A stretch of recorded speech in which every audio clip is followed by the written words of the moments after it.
Penyusunan laporan pertanggungjawaban penggunaan dana BOS di sekolah-sekolah banyak dianggap sangat merumitkan. Hal ini tentu menjadi masalah tersendiri dalam penyusunan LPJ dana BOS. Video singkat ini akan menuntun Anda untuk menyusun laporan belanja barang sumber dana BOS yang ada di sekolah-sekolah. Bertemu kembali dengan saya, salam kompetensi. Beberapa contoh yang kurang pas dalam menyusun laporan belanja adalah kurang tepatnya pengelompokan jenis belanja yang dilakukan sekolah. Harusnya belanja bahan pakai habis tetapi ditempatkan di perlengkapan kantor. Harusnya belanja barang material tapi ditempatkan di belanja modal. Kemudian ada juga yang seharusnya ditempatkan belanja modal karena nilainya sudah di atas 1 juta tetapi ditempatkan di belanja bahan material. Oleh karena itu, tentu ada panduan yang harus kita ikuti dalam hal ini untuk menempatkan jenis belanja yang bersumber dari dana BOS yang saat ini hampir seluruh satuan pendidikan menerima dari pemerintah kita.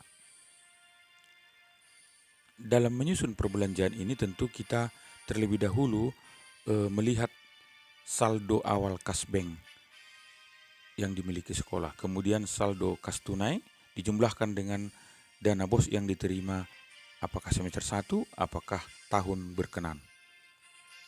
Kita lihat 3 jenis belanja yang biasanya bersumber dari dana BOS maupun dari anggaran pemerintah.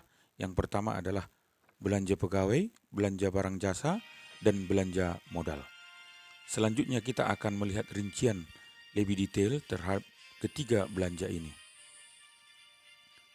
Untuk belanja pegawai di satuan pendidikan negeri ini diperuntukkan untuk pegawai tetap. Oleh karena itu hampir semua satuan pendidikan negeri tidak membuat perencanaan di dalam RKS belanja pegawai. Kemudian yang kedua belanja barang dan jasa. Yang pertama belanja bahan pakai habis. Ini dimulai dari ATK, kemudian fotokopi, misalnya administrasi undangan, administrasi tender, kemudian pembelian alat-alat olahraga yang nilai anggarannya tergolong kecil, termasuk peralatan-peralatan sekolah yang sifatnya cepat rusak atau habis. Itu masuk dalam belanja pakai habis.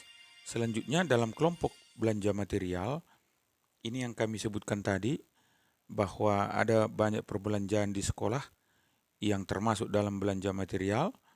Kemudian belanja jasa kantor termasuk air, listrik yang biasanya dibayar sekolah secara rutin. Kemudian belanja cetak dan penggandaan, apakah itu mencetak rapot, mencetak kalender pendidikan dan sebagainya. Selanjutnya belanja yang sering dilakukan sekolah adalah belanja sewa perlengkapan dan peralatan kantor. Misalnya sewa tenda, sewa meja kursi maupun belanja sound system. Kemudian jenis belanja berikutnya adalah belanja makan dan minum.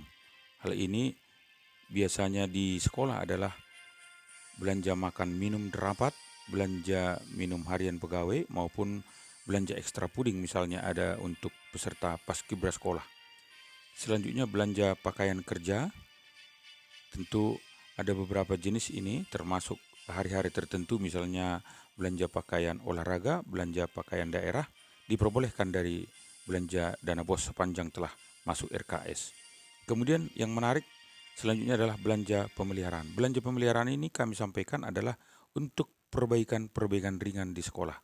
Contoh perbaikan misalnya yang dilakukan sekolah adalah memperbaiki gembok pintu misalnya atau gembok pagar, kemudian mengganti seng mungkin ada 1-2 bocor.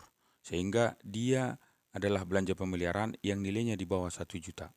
Kalau untuk belanja honorarium non PNS itu diperuntukkan untuk guru tidak tetap atau pegawai tidak tetap.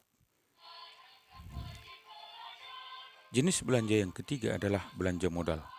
Belanja modal disebutkan di sini adalah apabila perbelanjaan tersebut menambah nilai aset sekolah. Menambah nilai aset sekolah. Yang sering dilakukan sekolah dalam hal ini adalah belanja modal peralatan dan mesin. Belanja modal peralatan dan mesin, karena ini berkaitan dengan kebutuhan pembelajaran yang ada di sekolah-sekolah kita. Boleh Bapak Ibu lihat daftarnya, ada beberapa jenis yang termasuk dalam peralatan dan mesin ini. Selanjutnya bisa kita lihat pengadaan alat kantor, mulai dari mesin tik, mungkin mesin hitung, mungkin mesin fotokopi, pengadaan alat rumah tangga, pengadaan mobiler termasuk di sana, kemudian pengadaan komputer, kemudian pengadaan meja dan kursi rapat yang dibutuhkan sekolah, kemudian pengadaan alat peraga dan praktek sekolah untuk setiap bidang studi, termasuk di dalam peralatan dan mesin ini.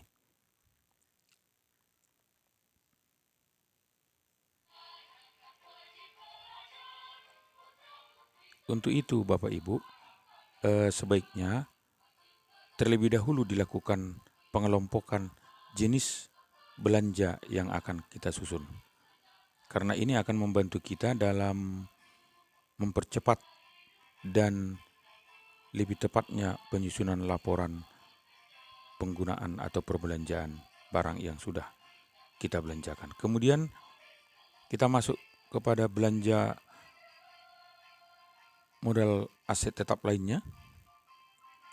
Ini biasa kita lakukan pengadaan buku-buku pelajaran, buku-buku referensi yang dibutuhkan sekolah, termasuk pengadaan terbitan, majalah pendidikan mungkin, atau buku-buku laporan yang dibutuhkan sekolah.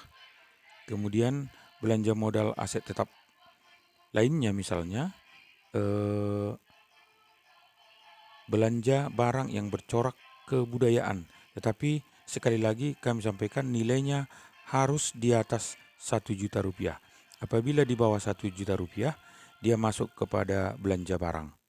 Tetapi kalau sudah di atas 1 juta, dia menjadi belanja modal, akan menjadi aset di sekolah kita. Termasuk belanja alat-alat olahraga yang sifatnya bersifat nilainya rendah, misalnya bola raket, bola pingpong atau tenis meja, nilainya sangat kecil, itu masuk belanja barang. Tetapi kalau dia misalnya belanja pengadaan lapangan olahraga, itu menjadi belanja aset tetap. Bapak Ibu, kita sesuai dengan Permendagri nomor 24 tahun 2020, kita dituntun harus memiliki penatausahaan mulai dari buku kas umum, kemudian buku kas pembantu, kemudian buku pembantu bank, harus disusun oleh sekolah kita secara tertib, kemudian buku pembantu pajak, kemudian buku pembantu rincian objek belanja. Ini yang kami masukkan tadi dalam menentukan rincian objek belanja ini. Tentu kita harus mengelompokkan dulu dari jenis belanja yang kami sebutkan tadi.